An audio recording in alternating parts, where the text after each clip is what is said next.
Y casi nadie se explicaba cómo podían vivir, al parecer en tan amigable compañía y bajo el mismo techo, el marido, la mujer y el amante. ¿Quién calificaba de cornudo consentido al primero? ¿Cuál de cinica a la adultera? ¿Quién de vividor al querido? Pero nadie se paraba a analizar la urdimbre de semejante viandria.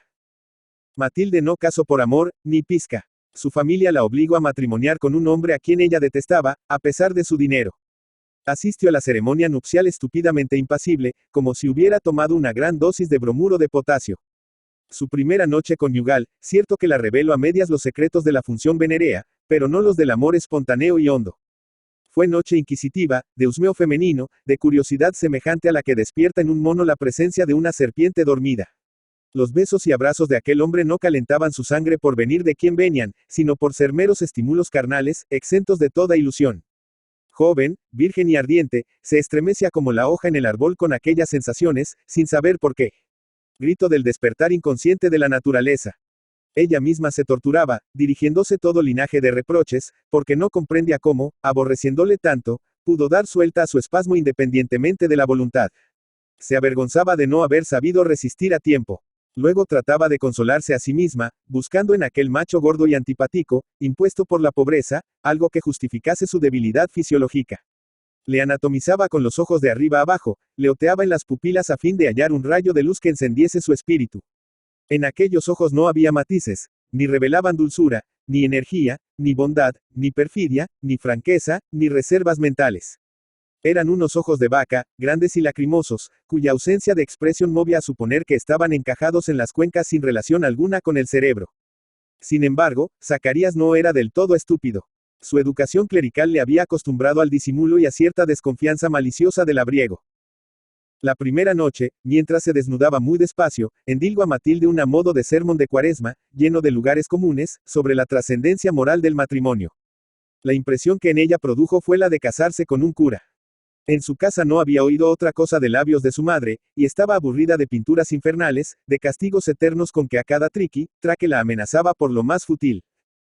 De modo que vio en ese hombre como la prolongación de su vida de soltera, triste, despótica, en medio de un hogar que era un manicomio.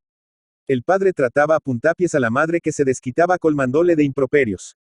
La paz no se conoció nunca en semejante familia. Los platos volaban, las sillas callan con estrepito, y era que el jefe, en un rapto de cólera, persegue a la mujer, palo en mano, a través de los muebles, por toda la casa. Perro, cochino, granuja. Canalla, esperpento, pendón. Tales eran las lindezas que se prodigaban. La mujer, sinforosa, echaba en cara al marido su pobreza, su holganza, su incuria. No le dejaba ponerse más de una camisa por quincena. Cuando pagues lo tuyo, podrás ponerte una a diario, si quieres, pero mientras sea yo quien pague. Una cada 15 días, y gracias, gandul. Ella, a su vez, andaba interiormente hecha ripios. Sus enaguas eran un mosaico de remiendos y palominos. Hubo noches en que no encendió la lámpara. No me da la gana de gastar en petróleo para que tú leas, con las patas tendidas sobre la silla.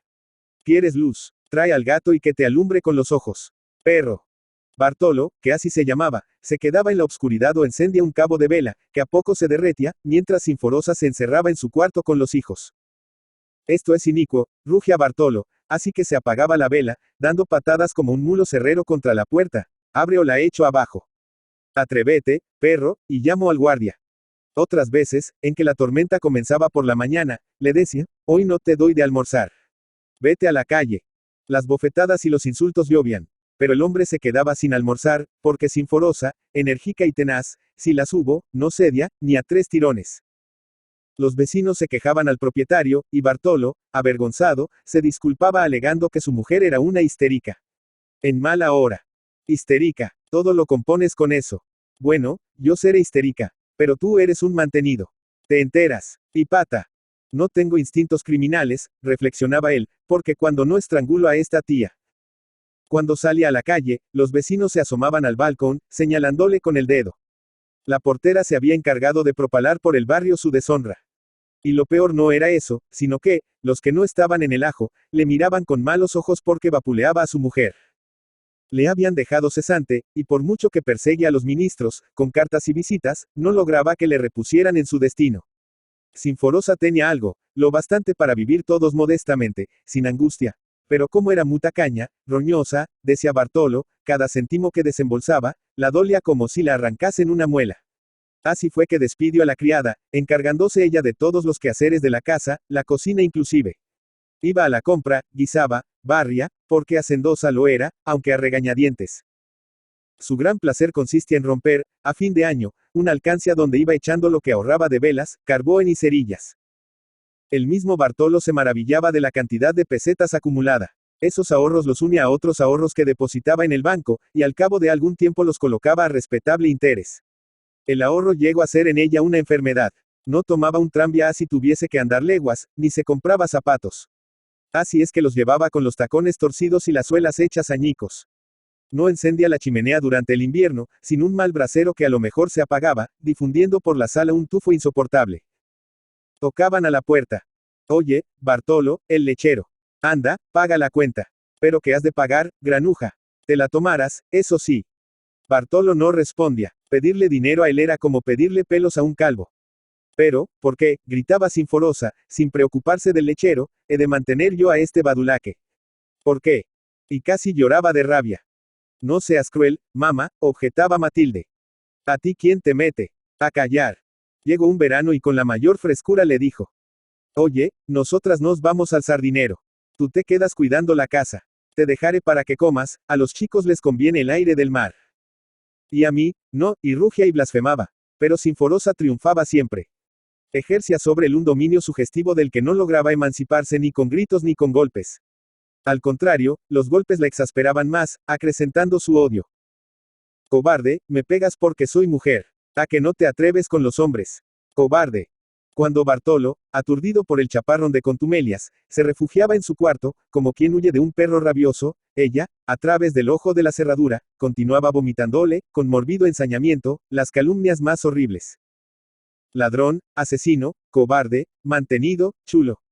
A menudo daban las 10 de la noche sin que en aquella casa se encendiera el fogón, porque Sinforosa, buscando siempre un género de venganza en armonía con su avaricia, se empeñaba en no darle de comer. No seas vil, la decía. Sabes que no tengo un cuarto, que estoy cesante. Muérete o come tierra. Y Bartolo, como perro con masa, se iba a la calle con el estómago vacío. Aquella noche se mostraba más pesimista que nunca y la emprendía con la sociedad, sobre todo, con el matrimonio, la institución más inicua que darse puede. Los amigos le chuleaban. Vamos, confiesa que hoy has tenido bronca en casa. Una vez, al dejar a sus amigos del café, ya muy tarde, famélico, tiritando de frío, le asaltó un mendigo. Señorito, que tengo más hambre que un oso. Pues yo más hambre que 2 osos. Vete. Cudiao con el genio que se gasta el señorito. Si tuviera la gasusa que yo tengo. El mozo, a quien debía no sé cuántos cafés con medias tostadas, se negaba a seguirle fiando. Ya no tenía que empeñar. Hasta la capa había ido a parar en la casa de préstamos. Sinforosa. ¿Qué hay? Contestaba agriamente. No tengo tabaco. A mí, ¿qué me cuentas? Fumate los dedos. Salvo a su mujer, no pedía a nadie un céntimo, porque, en medio de todo, era digno, aunque a veces no lo parecía. En sus arrebatos de ira, la amenazaba con contarle todo a Zacarías para que viese que Virago le había tocado por mujer. Esa es tu venganza, perro. Quieres que la chica no se case. ¿A que no se te ocurre decir, hoy te compraré tal o cual cosa? Comprar tú, ay, qué guasa. Y sentía un goce inefable en hurgar la llaga que se comía poco a poco el corazón de aquel hombre. En los días de borrasca, que eran los más del año, Bartolo desplegaba una actividad asombrosa. Hablaba a los diputados amigos suyos, a quienes pillaba a la salida del Congreso, pintándoles con tal elocuencia lo aflictivo de su situación, que casi les conmovía. Recordando en esos momentos las escenas de su casa, con lágrimas en la voz le suplicaba que le compadeciesen. Pierda usted cuidado, le decían, ya se le abrirá a usted un huequecito en la nómina. Deje usted que discutamos los presupuestos. Y Bartolo volvía a su casa más tranquilo y hasta soportaba con resignación ese día los zarpazos de aquella mujer pequeña, nerviosa, color de ocre. Bartolo, de suyo, era un infeliz, un débil, no exento de cierta melancolía simpática, producto a medias de su temperamento, a medias, de aquel misero vivir suyo. No sabía qué partido tomar con Sinforosa. Si callaba, malo, si contestaba, peor. Pensaba en divorciarse y hasta consultó el Código Civil, pero en las alternativas de su voluntad, tan pronto enérgica, fugazmente enérgica, tan pronto desmayada, pasaban los días y los meses sin que se resolviera a desatarse de la cola de aquel caballo montaraz, como él decía. Pobre de mí, gemía en sus horas de abatimiento. ¿Qué he hecho yo para este martirio en que me consumo lentamente? Se analizaba a su modo y descubría que no era malo, que tenía un fondo de ternura oculto bajo la maleza de vilipendios de su vida de cesante. Para colmo de mortificaciones, uno de sus hijos, un polluelo de 15 años, malgastaba el tiempo versificando sus miserias conyugales y, lo que era peor, las publicaba en los semanarios con monos. Aunque no citaba personas, las alusiones eran tan claras que hasta los mismos amigos le decían: «Oye, Bartolo, ¿por qué permites que ese chico te ridiculice en los papeles? A mí, estáis locos, son cosas que se le ocurren». Ha despuntado por lo cómico.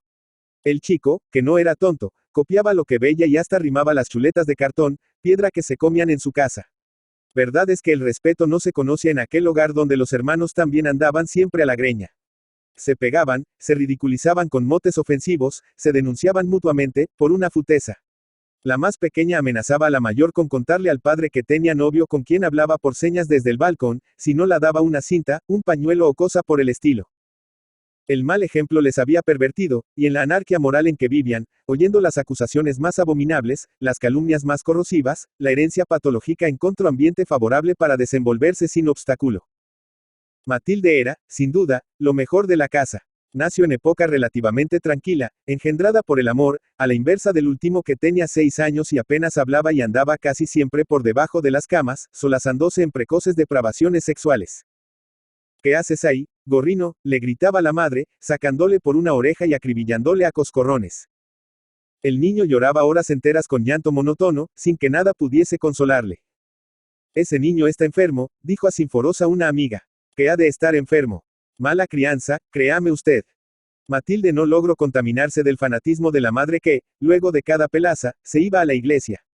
Su fanatismo respondía no solo al estado patológico de su inteligencia, sino a su carencia de cultura, a su mala educación, a su carácter autoritario que veía en la religión un modo de gobierno absoluto que la secundaba en sus malos instintos. No le pedía a Dios dichas ni honores, sino exterminio de todo lo que la molestaba. No sentía la tristeza de los emotivos enfermos ante un Cristo sangrando ni se figuraba la vida ultraterrestre como un sitio de paz beatífica. Cuando Bartolo quería realmente enfurecerla, la llamaba chupacirios, alcahueta de monjas, rata de sacristía. Él era libre, pensador, a su manera, y devoraba con fruición el motín y las dominicales, a escondidas de la mujer que solo leía el movimiento católico y la correspondencia. En rigor, no era ni carne ni pescado. Su filosofía no era la resultancia de la asociación de razonamientos y observaciones científicas, sino el resumen de sus desengaños, de sus reveses, de sus rencores. ¿Cómo voy yo a creer en un Dios que permite que ese energúmeno me insulte de diario y que yo me muera de hambre? Si Dios existe, es malo, y si es malo, lo mismo da que se le ruegue o no. Sus argumentos no volaban más alto. El espíritu de Matilde, de suyo algo tristón, pero enérgico, estaba como empañado por la niebla de su hogar, siempre caliginoso. Los gritos de su padre, la figura epiléptica de la madre echando venablos, no se apartaban un punto de su memoria. No podía recordarle sino tirándose los trastos a la cabeza, bajo un aguacero de palabrotas. Porque no se separan, reflexionaba muchas veces. Es preferible todo a este huracán que barre, no solo con los afectos, sino con las cosas. No había silla que estuviese completa, ni cacharro con asa, ni puerta que no estuviese acribillada de taconazos, con la cerradura como diente de viejo. Hasta faltaban ladrillos en el piso del continuo patear y correr de un lado para otro. Por todo lo cual consintió la postre, y tras mucho insistir de Sinforosa, en unirse con Zacarías que la libertaba de un cautiverio insufrible. No obstante la antipatía que le inspiraba, Mostroveis a veces solicita con él. Evidentemente no era su tipo, ni con 100 leguas. En su orgullo de mujer hermosa sentíase humillada al notar que aquel hombre permanecía indiferente durante días y días al llamamiento de la especie. Si no le gustare, cavilaba, ardiendo en deseo de que la solicitara para tener el gusto de rechazarle. Recordaba con ira la primera noche, y acababa limpiándose con el pañuelo la boca donde aún sentía el dejo repugnante de sus besos. A este hombre le falta algo. Lo que sea, lo ignoro. Pero yo supongo, por lo que he oído, que la vida conyugal debe de ser otra cosa. Aunque Zacarías era afectuoso y fino con ella, no la demostraba verdadero amor. Porque se ha casado entonces. Observándole con detenimiento, descubría muchas contradicciones y como grandes paréntesis en su vida mental. Zacarías hablaba reposadamente, sin irritarse por nada, sin gesticular apenas. Lo único que solía distraerle era la música, y eso no siempre, pues a lo mejor se quedaba dormido con la boca abierta, de la que corría una baba turbia como de cocimiento de líquen. Matilde tenía una inteligencia viva y aguda, pero aturdida aún por los escándalos sempiternos de su casa, como si hubiese vivido entre fieras, no atinaba a coordinar sus ideas, a enfocar su observación sobre los fenómenos morales de su marido. No veía la síntesis de su carácter, porque alternativamente parecía un malvado y un borrego. En este hombre pasa algo que yo no veo claro, pero que sospecho. Desde luego no funciona sino a medias, como la máquina de un reloj que hay que agitar para que siga andando. Vino el primer hijo, el primero y el último, que murió al año, y entonces tuvo ocasión de convencerse de que era, sencillamente, un miserable. Le sorprendió en la cama con la niñera. Su vergüenza, su indignación, su terror de madre no tuvieron límite. Ah, infame, ¿no ves que esa mujer ha de seguir amamantando a tu hijo, y que, en lugar de leche, le dará veneno? Aunque el chico murió de meningitis, nadie logró quitarla de la cabeza que Zacarías, y solo Zacarías le había matado. Desde ese día se acabó el dormir juntos. Te prohíbo que te acerques a mí, porque el hombre que, como tú, mata a su propio hijo y engaña tan villanamente a su mujer, nada menos que con una fregona, no merece sino el más profundo desprecio. Zacarías no tuvo que contestar. Cayó petrificado por aquel acento dictatorial y cortante como un latigazo. Jamás, ya lo sabes, jamás intentes aproximarte a mí, porque yo para ti soy un cadáver. Poco después tuvo Zacarías un ataque al cerebro, poca cosa, a media comida. Lo atribuyo al calor, pero, por si acaso, llamo al cura y se confesó contritamente. Asterisco asterisco asterisco. Bartolo se escapó, al cabo, de aquella jaula, con rumbo a Filipinas, llevándose una credencial en el bolsillo. El día de su partida, Sinforosa, más frenética que solía, le tiró los bártulos por la escalera. Oyala te ahogues. Para lo que sirves. Te fijo que no mandarás un céntimo y te liarás, como si lo viese, con alguna china. Bartolo, cuando se vio en el buque, en alta mar, respiraba con delicia, contemplando, desde la cubierta, las montañas de agua que le alejaban cada vez más de la tierra donde tanto había sufrido. Pero a la vez sentía una especie de nostalgia, mezcla de mareo incipiente y de recuerdos melancólicos. Sinforosa había sido durante años su compañera, aunque nunca sumisa. Era la madre de sus hijos, y puede que no fuera tan mala como él suponía en los momentos de furia. Se había acostumbrado a la tiranía doméstica como un perro a su cadena, y en medio del tumulto de las olas se le antojaba oír aún la voz chillona, de su mujer. Recordaba finalmente su noviazgo, lleno de amor y de ilusiones, y no podía menos de asociar en su mente, por modo involuntario, lo inestable de las cosas humanas con aquel continuo vaivén del mar que se extendía inmenso y solitario bajo un cielo más inmenso y solitario todavía. Asterisco asterisco asterisco. Sinforosa visitaba a menudo a Matilde, sordamente envidiosa y como deslumbrada con su riqueza. ¡Qué contraste!, solía decir irónicamente. Tú, nadando en el lujo, y yo, en la indigencia. Esa es la vida. Matilde, que tenía el egoísmo de quien ha sido pobre, no veía con buenos ojos la intrusión en su casa de aquella mujer que rara vez iba sin el propósito de mortificarla. Tú no eres feliz, la decia. Ese hombre no te quiere. Oh, sí, es muy bueno. Te digo que no te quiere. Pues culpese usted a sí misma, porque fue usted quien me le impuso. Sí, yo me figuraba que tal vez haría la felicidad de todos, sacándonos de pobres, pero diríase que le has hecho las entrañas en contra nuestra. Ay, hija, que pronto te has olvidado de que has sido pobre. Comenzaba la disputa, y Sinforosa, como de costumbre, salía disparada, jurando no volver más a aquella casa. Matilde, la verdad, no era muy generosa con ella. De cuando en cuando la regalaba alguna bagatela, un corte de vestido, una capota, todo de lo más barato, y la invitaba a pasear en su coche por el Retiro o a ir al teatro. Comer, comía una vez por semana, cuando se invitaban algunos amigos, actores y toreros célebres, por lo general. Sinforosa quería participar en grande de aquella riqueza a la que, como madre, se juzgaba con derecho, máxim cuando a ella se la debía, y su situación no era muy boyante que digamos, y cuenta que no escupía por ahorrar. Entre ambas no había franqueza porque no había cariño. Matilde no olvidaba sus brusquedades, su egoísmo, su roña y la vida de perro que había dado a su padre, hasta el punto de exponerle a los peligros de una travesía muy larga. Por otra parte, Sinforosa no era tierna ni se daba a querer. Así es que Matilde, antes que a ella, prefería contarle sus penas al vecino. Cuando quebró Zacarías, quedándose casi en la calle, por una serie de negocios absurdos, Sinforosa experimentó una alegría no exenta de sobresalto. Temió que se la metiesen en casa y que, lejos de haberse ahorrado una boca, se echaba dos encima. Desde luego levantó el pie y ni a palos asomaba por allí. Bueno fuera que viniesen a comerse sus ahorros, aquellos ahorros amasados de privaciones. Su temor fue infundado. A Matilde, desde poco antes de su ruptura con Zacarías, la cortejaba Mr. Clark, un inglés que residía en España, largo tiempo Asia, consagrado a negocios de vinos al por mayor. Era un hombre alto, enhiesto, vigoroso, aunque delgado, lampiño, de ojos muy azules y penetrantes, rubio como las candelas y no falto de cultura. Se jactaba de conocer a fondo el castellano, y cuenta que decía, la caballo, y, lo perro. Había recorrido medio mundo, ya por negocios, ya por olvidar sus penas. Separado, pero no legalmente de su mujer, una rusa, la acusaba de haber pagado su cariño con la más negra ingratitud, aprovechándose de su ausencia para manchar su honra. En su corazón latía una amargura reconcentrada, pero altiva, y una sed de goces insaciable. Lo más de su renta, que era cuantiosa, lo derrochaba en viajes y diversiones de todo género. Como no tenía más heredero que su mujer, diríase que su despilfarro responde al propósito de no dejarle un céntimo, caso de morir antes que ella. Por donde se explica que viviese a lo rey y que su casa fuera un modo de museo de objetos de arte, incoherentes e inarmónicos, según el enfermizo gusto moderno. Se enamoró perdidamente de Matilde, cuya belleza medio árabe, iluminada por dos ojos negros, como soles, orlados de espesas pestañas que echaban aire en su languido aleteo, produjo una emoción hondísima en su alma descolorida durante años por la niebla y las alabastrinas bellezas de Londres. Matilde, que despreció siempre a su marido y ahora que estaba pobre, mucho más, correspondió sin tardanza a aquella pasión exótica, la primera que sacudía fuertemente sus nervios. Mr. Clark era todo voluntad y acción. De aquí que le desesperase tanto la proverbial apatía española que dejaba siempre para mañana lo que podía hacerse en el acto. Tu marido no se estorba, la dijo de sopetón. Ella le había contado quién era y el inglés vio en este hombre como el empalme moral, por otro estilo, de su mujer. Es un tío. Conformes. Pero no podemos eliminarle tan fácilmente.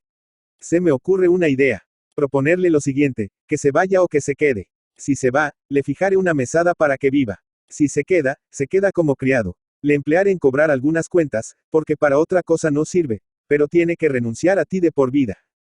Pierde cuidado, que lo que es eso. Él lo sabe. La escena entre ambos fue violenta y cruel.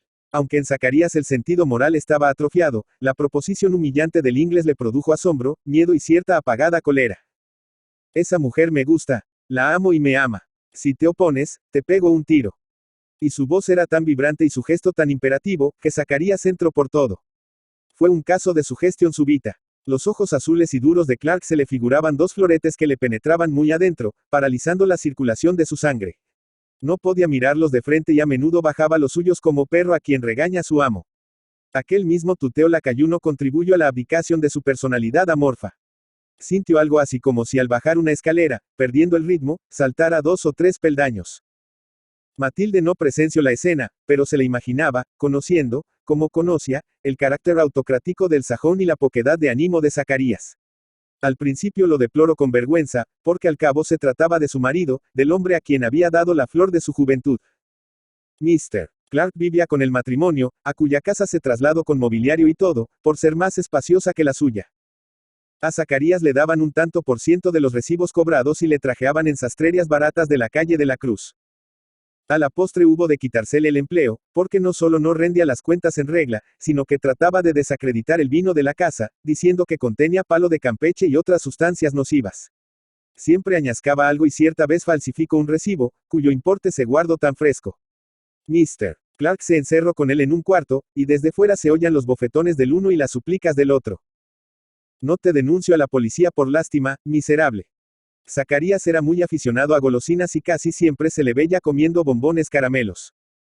En su cara redonda, asimétrica, circundada por una indigente barba gris, había algo de asombradizo, de extático, como si conservase la huella de un gran susto. Su boca, por lo común entreabierta, dejaba ver unos dientes irregulares y picados. Andaba lentamente, como buey que ara, y nunca acertaba a tener el sombrero en su sitio, pues a menudo se le embutía hasta el cogote dándole un empaque de idiota. Bromeaba con la doncella y peliscaba las piernas a la cocinera que no se le mostraba del todo esquiva.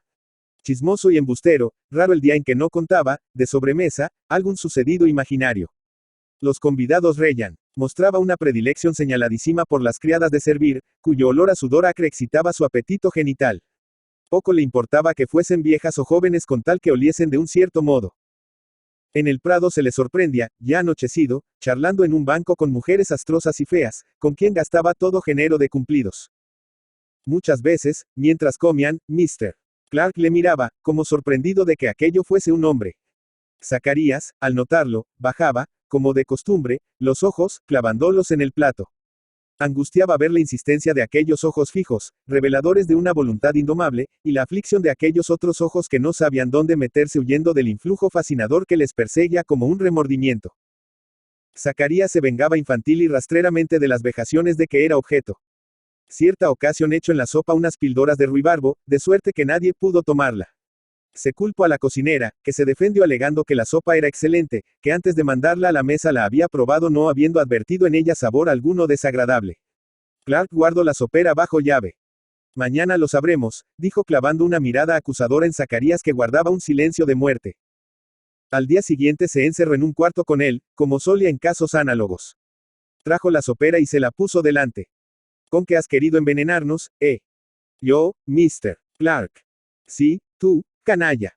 Le juro a usted que no, Mr. Clark.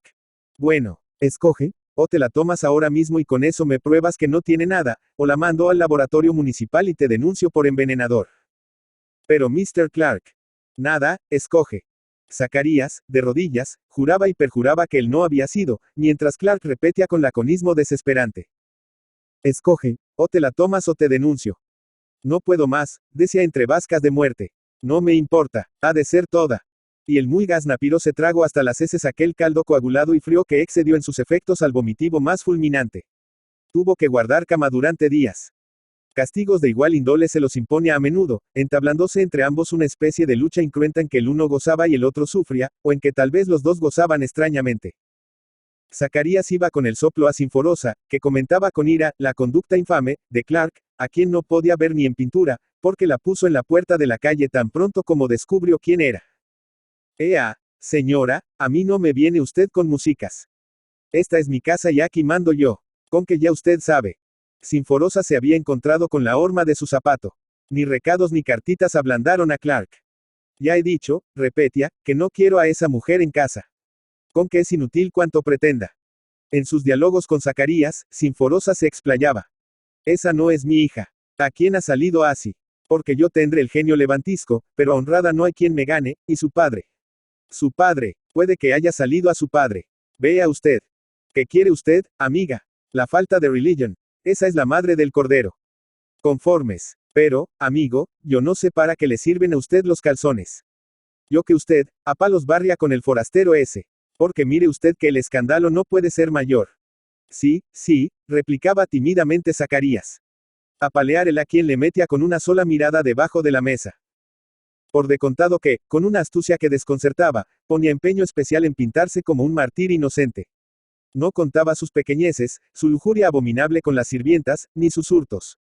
Si ella, que, después de todo, si pecaba era por exceso de arranques masculinos, hubiera presenciado aquella escena ignominiosa. Era un día de fines de junio, caliente y bochornoso. Matilde y su amante, enardecidos por la modorra estival que caldeaba la atmósfera, encalabrinando a los perros en la calle, rendían en su alcoba apasionado culto al amor. Él, completamente desnudo, en toda su viril belleza británica, besaba desde el tobillo hasta la frente a Matilde que se retorcía voluptuosamente, atravesada en la cama, con enarcamientos felinos. No, no me hagas eso, exclamaba con voz que era a un tiempo arrullo y queja. Un deleite que arañaba su medula, cortaba su respiración, secaba sus fauces y volteaba sus ojos hacia adentro, luego de sacudirla como corriente eléctrica, la sumió en un éxtasis delicioso. Zacarías, a través del ojo de la cerradura, contemplaba el cuadro, presa de un placer tormentoso como el de un místico que se flagela. Era su mujer y estaba viéndola prostituirse a otro hombre, lo cual, lejos de avergonzarle, le abrazaba en una fiebre, convulsiva, con impulsos de matar y frenéticos deseos de que le pegaran hasta sacarle sangre. 2. Cerca de un año Clark y Matilde estuvieron viajando por toda Europa. Zacarías se quedó en Madrid. Se le asignó una mesada para que no muriese de hambre. Mr. Clark volvió bastante delicado a causa de una pulmonía que atrapó en París. Matilde no había salido nunca de España. Así fue que cuando volvió, Madrid se la antojó un poblacho. Comparaba sus calles estrechas e irregulares, sus casas descoloridas y pobres, sus tranvías penosamente arrastrados por mullas eticas, descarrilando a cada tramo, y este enjambre de capas raídas y de pordioseros que pululan por las calles como en Nápoles, con los anchos boulevards rectilíneos, orillados de árboles, con los edificios, todos de la misma altura, suntuosos y esbeltos, con los ómnibus y los tranvías tirados por vigorosos caballos percherones, y la muchedumbre elegante, decente y satisfecha de París. De aquel París que había dejado en su alma una impresión de aturdimiento deslumbrante. Lo que más la disgustaba era este olor a secreciones viejas de Madrid, de este Madrid enemigo secular del agua. En París había visto lo que es y significa la mujer, cómo se la distingue y festeja, y cómo se arruinan los hombres por satisfacer sus caprichos. ¿Qué es en España la mujer? Discurría. Una máquina de hacer chicos, que en cuanto empieza a acicalarse dan en calificarla de sospechosa. Somos más honradas que las francesas. Pero eso obedece a la vida pobre, monótona, sin alicientes ni tentaciones que llevamos. Comemos paja porque no nos dan grano. En aquel torbellino de refinado sensualismo y de lujo medio perdió la cabeza. Una embriaguez lasciva, una ansia secreta de goces la invadían con escalofrios de calentura. Hubiera querido ser cocotte, porque en París ser cocotte equivale a ser algo así como reina, siempre rodeada de adoradores ricos, agitándose en el boato, bien comida, insolentemente trajeada, libre como el aire, sin imposiciones arbitrarias. Hoy con uno, mañana con otro, y sentir así resbalar la vida como en un sueño oriental. Virtud, vicio. Había ella percibido la línea divisoria entre ambos. No veía el adulterio triunfante arriba y abajo. No veía el panegírico de la carne hasta en los escaparates de las tiendas que mostraban fotográficamente el impudor anatómico de las actrices, bailarinas y horizontales en boga. Que era el marido sino el cómplice y el confidente de la mujer. Los hombres se batían, no por la infidelidad de la esposa, valiente tontería, sino por rasguños de la vanidad, del amor propio, hasta por reclamo. Se casaban, no por amor, sino por negocio. Al mes cada cual se echaba un amante, sin escándalo de nadie y Cristo con todos. Y así vivían, tranquilos, satisfechos, sin luchas intestinas originadas por los celos. En los bailes había notado que la mujer casada eclipsaba a la soltera y que, mientras los maridos fumaban o jugaban al tresillo, ellas flirteaban de firme con los jóvenes, sin pizca de recato. Dado su temperamento y su viciosa educación moral podía ella distinguir lo que era lícito de lo que no lo era. Ella solo veía que resultaba cursi, provinciano, alarmarse por un espectáculo que, en fuerza de repetirse, había llegado a ser habitual, como el comer y el dormir. ¿Quién se asombraba, a no estar loco, de que se comiese todos los días?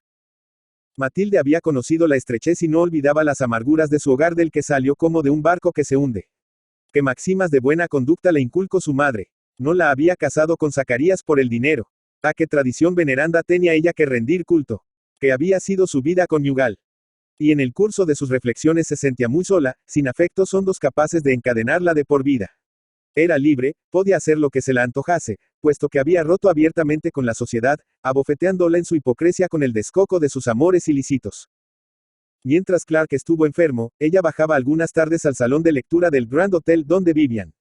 Se distraía viendo el continuo entrar y salir de coches, la turba de rastacueres, presidentes fugitivos algunos de República Sur, americanas, que se paseaban por la terraza, luciendo sus brillantes y sus caras cobrizas, y la bandada de cocots errantes que iban allí en busca de imbéciles adinerados. Un millonario ruso, Burlov, que hablaba corrientemente el español, la cortejaba, deslumbrado también por su belleza meridional. La ofreció el oro y el moro si accedía a sus pretensiones, pero Matilde supo resistir amablemente, sin negativas rotundas. Clark, en rigor, era su marido más que su amante. Y como era su marido y la planta del adulterio había echado raíces en su organismo, se sintió movida a una nueva infidelidad, injustificada esta vez, porque Clark, no solo la colmaba de riquezas, sino que la quería realmente. Al menos, así parecía. La vida íntima, metódica había dado un tinte de burguesía rica a estos amores que iban poco a poco perdiendo su carácter adulterino y como purificándose en la normalidad de un trato afectuoso y sincero. Todo esto fue acaso parte para que resistiese a sus primeros impulsos. Pero el ruso despertaba en ella algo que no hubiese ya despertado el inglés. No le inspiraba amor, era la novedad, el cambio de postura lo que la atraía. Amor, ráfaga de sensaciones que pasa por los nervios como ráfaga de viento por el follaje de los árboles. Arranca unas cuantas hojas, sacude las ramas, pero deja el tronco en pie. Hay esos vendavales del amor, proseguía, que descuajan el árbol, son raros. No habría humanidad si así no fuera. Como deploraba haber perdido tanto tiempo en España, sepultada en la cueva de su hogar, cuando había un París donde podía brillar entre las primeras por su belleza y por su ingenio. Paris, Paris. Estas dos sílabas acariciaban su memoria como una música que se aleja en la medianoche, despertando uno por uno los recuerdos más íntimos.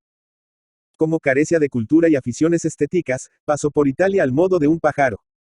Difícilmente Clark, que amaba las artes y que había leído con provecho a Taine y a Ruskin, trataba de fijar su atención distraída sobre las telas y los mármoles que contienen las iglesias y los museos italianos, de los cuales deseaba salir, apenas entraban, para pasearse en coche por los parajes más concurridos, el Pincio, de Roma, y Cassin, de Florencia, por ejemplo. Él no se cansaba de admirar, en la Capilla Sixtina, las figuras trágicas, esculturas pintadas, de Miguel Ángel, aquellos profetas, sobre todo, altivamente meditabundos, sumidos en una misantropía secular. «¿Que vas a pillar una torticolis?», le decía ella al verle, durante largo rato, con la cabeza torcida hacia el techo. «How lovely, how beautiful», exclamaba el embebido. Fíjate en ese Jeremías que apoya la barba sobre la mano, en ese Ezequiel que se vuelve bruscamente como si le llamasen de pronto, en esas sibilas, en la Pérsica, sobre todo, que está leyendo un libro. ¡Qué genio de hombre!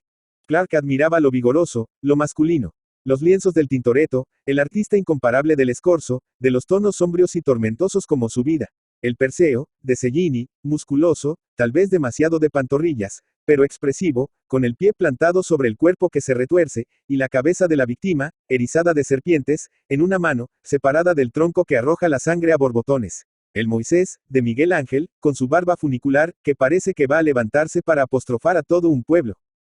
Matilde prefería los frescos del Tiepolo, con su decadencia vaporosa. La Aurora, de Guido Reni, con su dulzura lamida de cromo. Las mujeres anémicas y medio bizantinas, de Botticelli, y Los Ángeles, de Beato Angelico, saturados de místico unción, fulgurantes de oro y azul. Las desnudeces calientes del Tiziano y el Verones no la emocionaban por ser acabadísimas pinturas, sino porque respiraban concupiscencia. Con todo, algo, cuando no mucho, influyó en su espíritu el viaje por Italia. Por de pronto adquirió cierto barniz artístico, cierto idealismo crepuscular, el que emanaba de los paisajes de la naturaleza y de las ruinas de un poderío muerto para siempre. Cuántas veces recordaba con Clark su última visita, a la caída de la tarde, al Coliseo, cuya enorme calavera, horadada y mutilada por los siglos y la furia destructora del hombre, bañaba el sol poniente de tristeza infinita. Clark estaba muy enfermo y el recuerdo de sus viajes le distraía, devolviéndole, por unos instantes, el antiguo vigor. Los médicos no acertaban a diagnosticarle. Unos, creyendo que se trataba de una dolencia de la piel, le recetaban baños sulfurosos. Tenía las palmas de las manos llenas de ámpulas y la cara como salpicada de sarpullido. Otros supusieron que estaba tisico y le mandaron a Panticosa. Lo cierto era que enflaquecía al galope. Pero lo que más le preocupaba era que, a medida que se encanijaba, su apetito crecía. ¿No tendrás la solitaria?, le preguntó Matilde. Esta tos y esta sed, pues me bebería un tonel de agua, no creo yo que sean síntomas de tenia. Tropezaron al fin con un médico que dio en el clavo. Esto debió hacerse al principio, observaba. Se le ocurrió mandar analizar los orines. Le ordenó un régimen curativo en que le proscribía los farináceos, las frutas, los dulces. Pasaron en Vichy una temporada, pero el mal había progresado y caminaba a su fin. Daba grima ver aquel hombre, ayer robusto, joven y alegre, y hoy escuálido y viejo. Siento que me vacío, que me disuelvo como un azucarillo en el agua, exclamaba con profundo desconsuelo. Sus negocios iban de mal en peor, pero en su casa nadie lo advertía. Siempre el mismo lujo, la misma excelente mesa, el coche a la puerta, el bienestar y la abundancia por todas partes. Como era reservadísimo, a nadie contaba sus pesares. La ruptura con su mujer, a quien quiso mucho, fue acaso la primer sacudida que recibió aquel organismo al parecer de acero. Ahora que la energía le faltaba, que su pensamiento, espiando los fenómenos de su mundo interior, no tenía tiempo de fijarse en las cosas de fuera, Zacarías se desquitaba de los pasados ultrajes, maquinando venganzas, infantiles en sí, pero crueles en sus efectos morales. Echaba papelillos de soda en el orinal del inglés, y cuando éste, al orinar, veía el espumajeo que levantaban, palidecía intensamente, figurándose, sin duda, que su muerte se acercaba. Se consultó al médico y luego de analizar los orines, se descubrió la farsa, pero esta vez Zacarías no fue castigado tan duramente. Verdad es que no se le pudo poner de manifiesto como en otras ocasiones. Llegó el verano y resolvieron marcharse a una casa de campo que tenían en Asturias, a la entrada del pueblo, sombreada por una colonia de chopos, y en la cual solían pasar algunas temporadas. Tal vez en medio de aquella naturaleza exuberante, con el aire salutífero de las montañas, el enfermo lograría aliviarse. Lejos de eso, cayó en cama, para no levantarse más. Se redujo a un armazón de huesos y pellejo, a una momia rubia en que hasta los ojos, aquellos ojos azules y dominantes, habían perdido su expresión viril. Su misma voz tenía algo de flebil. Por la noche los labriegos canturreaban en el café próximo. Matilde les pedía con la criada que hicieran el favor de callar. Nos callaremos si nos pagan, respondían y continuaban berreando. Zacarías les azuzaba a la sordina, pagándoles lo que tomaban.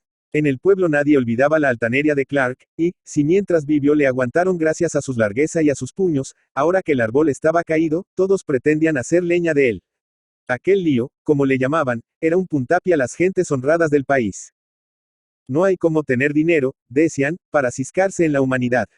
El médico creyó llegado el momento de hablar claro. Se muere, dijo, que llamen al cura. ¿Quién le pone el cascabel al gato? ¿Quién se atrevía, aun estando Clark moribundo, a llevarle la contraria? Su voluntad, aunque ya medio extinguida, irradiaba todavía un influjo imperioso, como esos astros, muertos siglos ha, cuya luz aún se percibe.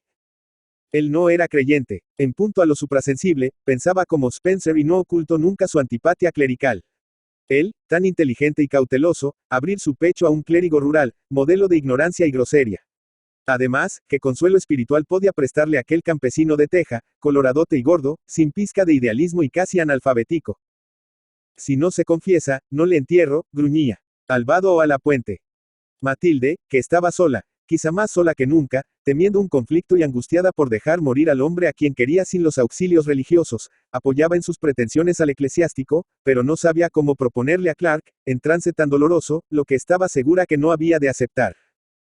Puede que se figure que nos aprovechamos de su agonía.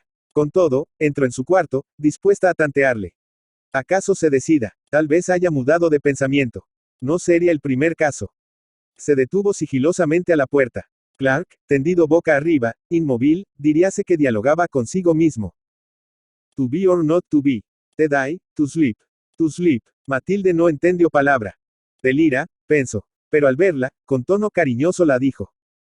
¿Qué quieres, darling? Me figuraba que dormías, y salió consternada con los ojos húmedos. En la sala aguardaba, el presbítero cuchicheando con Zacarías. Las gentes formaban corros en la calle. Era el tema de todas las conversaciones. ¿A que no se confiesa? ¿A que sí? ¿Cuánto apuestas? Cuando te digo que no se confiesa y que le van a echar al prao pa' que se le coman los cuervos. ¡Ea! Idos a alborotar a otra parte, exclamó el cura dirigiéndose a un grupo que voceaba en el portal, sin asomo de consideración por el enfermo. ¿Se ha confesado, señor cura? Preguntó ansiosamente el alcalde que también andaba por allí. Aún no. Diríase que en el pueblo se tramaba una conspiración. Algunos labriegos pasaban por delante de la casa en puntillas mirando hacia adentro recelosamente. Dos viejas, que recordaban las parcas, de Miguel Ángel, conversaban en voz baja a la luz de un farol. Al fin, teja en mano, entró el párroco con Zacarías, su acólito per accidens, en la alcoba del paciente. Se hubiera creído, a juzgar por lo sigilosamente que entraban para cazar un gato. Clark no había perdido aún el conocimiento y conservaba un poco de energía, la suficiente para medio incorporarse y señalar la puerta a aquel pajarraco de mal agüero. Zacarías tembló como un azogado. Tal vez se figuró que iba a pegarle. El cura trató de hablar, pero ante la insistencia de aquel brazo extendido con rigidez mecánica y aquellos ojos que, en un supremo esfuerzo, brillaban con brillo acerado, no tuvo más remedio que tomar soleta. Lejos de confesar su derrota, declaró, que acababa de salvar un alma. El protestante se ha confesado, gritaban algunos, saltando de puro contentos. El entierro, que costó muchas pesetas a Matilde, porque el clérigo se negaba a dar sepultura al cadáver de un hereje, se efectuó al día siguiente por la tarde, una tarde de otoño, gris y fría. Las hojas amarillentas caían de los castaños paralelos a la carretera cuya caliza superficie, herida por el sol poniente, lastimaba los ojos. Las vacas, esparcidas en el prado, sacudiendo las esquilas, miraban fijamente con sus ojazos húmedos el fúnebre y abigarrado cortejo. El mugido nasal de los becerros alternaba con el lejano doblar de las campanas de la iglesia. El cielo se aborregaba poco a poco y un viento punzante soplaba de los cerros. La caja mortuoria, que soportaban 4 palurdos a hombros, seguía, a través de los campos, el serpenteo de la carretera, estrecha y pedregosa, que parecía la columna vertebral de un megaterio tirada sobre la hierba. Detrás iban el cura, el alcalde, el médico y Zacarías confundidos con una turba de campesinos, algunos de chaqueta parda y amplia faja roja, y otros en mangas de camisa, con gruesas mantas sobre los hombros, que llevaban sendos cirios cuyas lenguas se alargaban y encogían lagrimeando, según soplaba el viento. 3. A los 2 meses de muerto Clark, cayó enfermo Zacarías. Una mañana no pudo levantarse. Se creyó que estaba muerto. Rígido y mudo, tendido cuán largo era sobre la cama, pedía auxilio con los ojos. Pasada la primera penosa impresión, Matilde sintió un gran placer. Al fin, suspiraba, al fin me libro de él. Pero como no era mala, lejos de abandonarle, hizo que le viera el médico, cuyas órdenes se cumplieron al pie de la letra. Al cabo de algún tiempo, gracias a la electroterapia y a la nuez vomica, podía medio andar, apoyado en un bastón. En efecto, como pensaba Matilde, aquel hombre corpulento y gordo, que arrastraba angustiosamente los pies, parecía un elefante doméstico. Matilde estaba aún bajo el peso de su dolor, menos sensible por la desaparición de Clark que por la situación estrecha en que había quedado. Tuvo que vender el mobiliario, que era espléndido, de estilo de Luis XV, los cuadros, las alfombras, los broncas, las lámparas, la vajilla de plata. Y trasladarse a un cuarto piso, en una calle angosta que atronaban a todo momento los organillos y las comparsas de ciegos ambulantes. Cuando se veía en aquella casa, que la recordaba, hasta por el olor a petróleo, la suya, la de sus padres, con el inválido a quien, sobre despreciar, tenía que mantener, sentía una ansia inexplicable de volar muy lejos. Había amado al inglés, lo ignoraba, las circunstancias, más que una elección espontánea de su voluntad, se le habían impuesto, como antes la habían impuesto a su marido. Físicamente la seducía, pero ya no podía resistir su carácter, aquel carácter que tenía mucho de máquina neumática, puesto que no dejaba respirar a nadie. Clark quiso imponerle sus opiniones, sus caprichos, que ella simulaba aceptar mansamente. El trato íntimo con él la sirvió de mucho, educó, en parte, su voluntad, metodizó sus ideas, comunicándola cierto sentido práctico de que ella carecía. Conservaba de él un recuerdo como nebuloso, en lo referente a su vida psíquica. Durante su enfermedad no tuvo con ella las expansiones de un alma que se muere. Aun en los momentos de cansancio moral, no osaba abrirla su corazón devorado por manida pesadumbre. Para ella, psicológicamente, era un enigma. La amo. Vio en ella una amiga, una compañera o simplemente una hembra buena solo para satisfacer sus antojos carnales. Amaba a su mujer, hablaba tan pocas veces de ella. Oh, qué abismo es el corazón humano. Lo que sabía de cierto era que la había dejado en el arroyo o poco menos. Y su viuda tuvo el descaro de escribirla reclamándola el mobiliario, que se había hecho de su capital. Oh, si la hubiera realmente amado, habría pensado, de fijo, en su porvenir. Pero esa riqueza que derrochaba, ¿de dónde salía? De los vinos. Nada sabía de sus negocios, porque nunca la habló de eso ni ella osaba tampoco preguntarle por temor a que supusiera que la movía un interés bastardo. Viajaban siempre en sleeping, se alojaban en los mejores hoteles. Vestían a la última, ella con las modistas más caras de París, y él con los sastres más afamados de Londres. Invitaban a comer a todo el mundo, y cada comida era un banquete, rociado con los vinos más exquisitos. Tenían abono en el Real, en la Comedia, en los toros, en suma, vivían como príncipes. ¡Qué salto! Del lujo, del despilfarro a la pobreza, a la economía del céntimo. ¿Quién la hubiera dicho entonces que llegaría, como su madre, a contar los garbanzos, a vigilar la leche para que no se la tomase la criada? Y no solo contaba los garbanzos, sino que iba a la compra, muchas veces envuelta en su manto como la última sirvienta. Pero eso no podía continuar. Comprendía el sacrificio, la indigencia por el amor. Pero no esta vida suya en unión de un hemipléjico a quien odiaba, porque era el origen de todos sus infortunios, empezando por la muerte de su hijo, de que ahora se alegraba. Se imaginaba presa de una pesadilla horrible, a cuya plasticidad contribuye el arrastre de cangrejo por toda la casa de los pies del paralítico. Para nada contaba con su madre. Rencorosa, si las hubo, no olvidaba los desaires de Clark para quien no tuvo, ni aun después de muerto, una sola palabra benévola. Al contrario, le acusaba de haber sido el corruptor de su hija. Pero su acusación no era la de la madre digna y virtuosa sino la de la mujer despechada y egoísta. Los amigos, que se atracaban a su mesa en vida de Clark, habían huido como pájaros que se desbandan al primer disparo. Ahora era cuando penetraba toda la verdad del pensamiento de Shakespeare, que Clark repite a menudo, tiene amigos quien no les necesita. Cansada de reflexionar había llegado a ese momento crítico en que las ideas se disuelven y solo el instinto de conservación mueve la máquina interna. Se veía sola, frente a frente del problema pavoroso de la miseria. Ya no se forjaba ilusiones. El egoísmo es lo que impera, ese egoísmo glacial que solo conocen los que tienen hambre. Pretendemos engañarnos disimulándole, como miedosos que gritan en la sombra para infundirse ánimo. Nadie ve su propio egoísmo como nadie se ve los ojos. El que recibe la puñalada, no el que la da, puede apreciar el dolor que produce. No se resignaba a morirse a pedazos, entre frases de compasión hipócrita, y como planta trepadora, en húmedo sótano, alarga sus zarcillos por un agujero en busca de la luz, buscaba el medio de escaparse de aquel calabozo, como ella decía. Esta no es la vida, pensaba. Es una fase de la vida. Soy joven, hermosa. ¿A quién tengo que dar cuenta de mis actos? A ese imbécil. Recogió el calificativo. Desgraciado. ¿Qué culpa tenía de ello? Nació así, como estaba decidida a tomar una determinación extrema, miraba ya con cierta benevolencia a su marido. Era como un preso que, sabiendo que se va a fugar, aguanta con mansedumbre los últimos castigos. Se puso a escribir. ¿A quién escribes, Tildita?, la preguntó el tullido con voz meliflua. No contesto. Matilde notaba que, desde la muerte de Clark, Zacarías se mostraba con ella tierno y hasta celoso. Se irritaba cuando salía a la calle. A la vejez, viruelas, exclamaba ella, riendo con soberano desdén. Escribió al ruso largo y tendido. Antes de echar la carta al correo tuvo grandes vacilaciones. Puede hasta que se haya muerto, pero se tranquilizaba recordando sus palabras de la última noche, dichas en el salón de lectura del Grand Hotel. Ya sabe, para todo, absolutamente para todo, cuente conmigo, lo mismo hoy que mañana. No tiene más que escribirme a San Petersburgo. Si vive, vive, si no, ya veremos. Al paralítico le dejaría en una casa de salud. Ya se daría traza para catequizar al ruso, a fin de que le señalase una pensión. Le diría que era su hermano. Para Burlov su verdadero marido fue Clark. De suerte que la mentira podía pasar. Por otra parte, fingiéndose viuda le demostraba que no era una adúltera, lo cual hablaría muy en su favor. Y quién sabe, si Zacarías muere, pues me caso con el otro, y... Ancha Castilla. I.V. Se vieron en Venecia. Matilde reía como una tonta cuando el ruso que, a su gran cultura, unía un espíritu sagaz y burlón, la explicaba, a su modo, los mosaicos de la bóveda del pórtico de San Marcos. Fíjate en esa creación del hombre. Adán y Eva parecen unos cafres, angulosos, ventrudos, con ojos de sapo. Pero vamos por partes.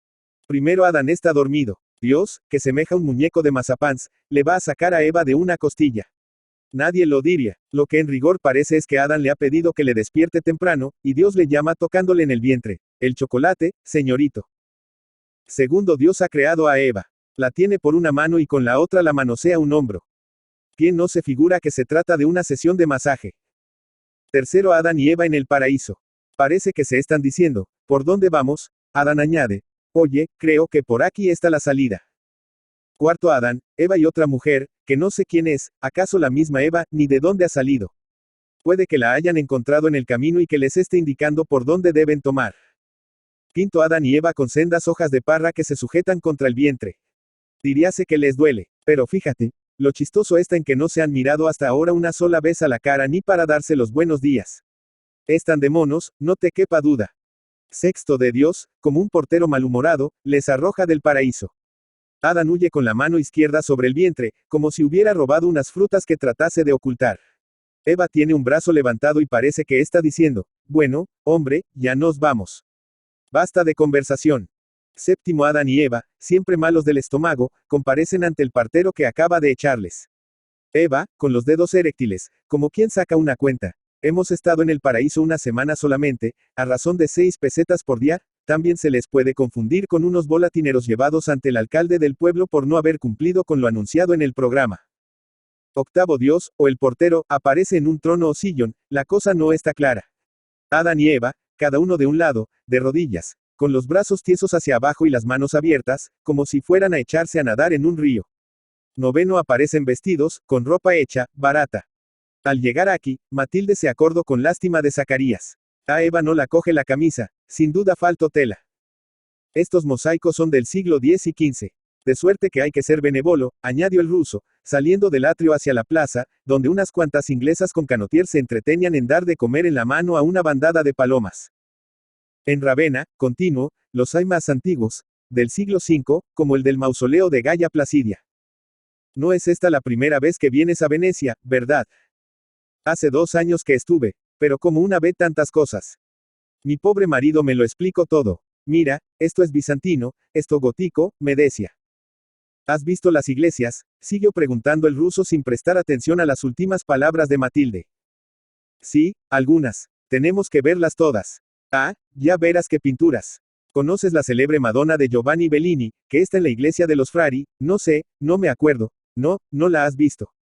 Eso no se olvida nunca. Qué finura y delicadeza de dibujo. Qué misticismo tan apacible, comparable solo con el del Perugino. A ver si te acuerdas. Está sentada, con su manto azul, en un trono. Su cara, candorosa y anémica, recuerda la de una aldeana joven y mal comida. A sus pies dos ángeles, que ángeles, tocan, el uno la mandolina y el otro, la flauta, no me acuerdo. El crepúsculo de aquella tarde era largo, muy largo, como un crepúsculo inglés. La banda municipal tocaba la cabalgata de la Valquiria, que resonaba vibrante por toda la plaza, sin que el rodar de un coche o el trotar de un caballo interrumpiesen la opulenta música. Por debajo de los pórticos, mirando las joyerías y las tiendas de espejos, se paseaban hermosas americanas de varonil andar, inglesas de ojos azules y profundos como un lago de Escocia, macizas austriacas y sandungueras venecianas con sus mantones negros como las chulas de Madrid. El aroma de los jardines de Lido embalsamaba el aire. El cielo, reflejándose en los muros policromos de la plaza, remedaba un gran incendio de rubies. Nubes de color violáceo se extendían aquí y allá. En el horizonte, manchas de un acar rosáceo, y no lejos, una nube blanca, gruesa y maciza como una estatua de mármol de Carrara a medio esculpir. En el cenit, la luna pálida y transparente. A ratos, medio velada, sonreía sobre las ondas del Adriático con sonrisa de convaleciente. Comienzan a caer algunas gotas como puños. Las góndolas cabecean, dándose de topetazos, en la riva degli Schiavoni, como ataúdes flotantes. El viento sopla y el cielo se va azuleando de un azul turqui. El agua toma un tono glauco. Las nubes avanzan hacia la luna que las aguarda impasible, cual si estuviera sumida en un éxtasis. Una, más audaz que las otras, la tizna de un vaho carbonoso. La noche se avecina. Apenas se ve nada. Todo tiembla fantásticamente en la bruma luminosa. Una claridad cadavérica fluye invadiendo insensiblemente la atmósfera. La luna se perfila en un nubarrón cardeno, veteada de filamentos negruzcos y bermejos, como la yema de un huevo de ave en que se esboza el embrión. Poco a poco se va limpiando y brilla de repente en todo su pálido esplendor, chispeando en los encajes de piedra de los palacios, en las cúpulas de las basílicas, espejeando en los aceros de las góndolas, resbalando cariñosamente sobre la superficie del agua que tiembla como de frío. La góndola avanza por el gran canal, empujada por el remo que levanta un murmurio de pez que huye. La silueta del gondolero tan pronto se inclina como se yergue, reflejándose cinematográficamente en la líquida llanura, a través de cuya obscura transparencia se ve, como un inmenso lecho de corales, la fantasmagoria de mármol de los edificios. A lo lejos se oye la música de la plaza de San Marcos. Matilde, reclinada blandamente en el hombro del ruso, va poco a poco adormeciéndose, arrullada por la brisa, embriagado el espíritu del ensueño del paisaje, como una veneciana del siglo XVI. Madrid, Venecia, 1894-95. Emilio Bobadilla. Emilio Bobadilla y Lunar Cárdenas, 24 de julio de 1862, Biarritz, 1 de enero de 1921, fue un escritor, poeta, crítico literario y periodista hispano-cubano, vinculado al naturalismo. Firmó artículos con el seudónimo de Fray Candil. Con la guerra de 1868, a causa de que su padre era concejal y profesor universitario, tuvo que emprender un largo viaje migratorio en un recorrido que incluyó Baltimore, Veracruz, Madrid y otra vez La Habana. En la universidad de esta última ciudad comenzó estudios de leyes.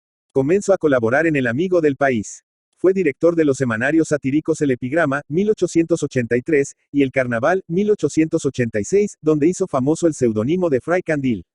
Colaboró además en La Habana Cómica, Revista Habanera, El Museo, La Habana Elegante, Revista Cubana, El Radical, El Figaro, La Lucha. De temperamento agresivo, mordaz y desenfadado, fue también muy culto y poseía un estilo muy personal, fuerte y vigoroso. Sus ataques como crítico a Aniceto Valdivia, a Enrique José Barona y a Sanguilí, no nacen sino de un afrancesamiento excesivo y un poco aldeano a pesar de todo, pues sostuvo numerosas y enconadas polémicas periodísticas y se retó a duelo incluso algunas veces, una de ellas con otro crítico, el también novelista Leopoldo Alas Clarín. El duelo fue el 21 de mayo de 1892. Según Clarín, batirse con Fray Candil, sería coser y cantar, pero el combate se suspendió cuando Bobadilla le produjo 2 tajos a Alas, uno en la boca y otro en el brazo.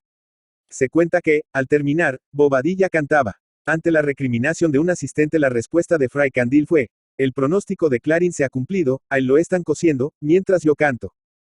Como crítico fue un detractor del modernismo. Como narrador siguió los postulados del naturalismo, con el cual se avenia su talante. Sin embargo, la calidad de su estilo y su poder de observación son muy superiores a los de la mayoría de los escritores de esta corriente.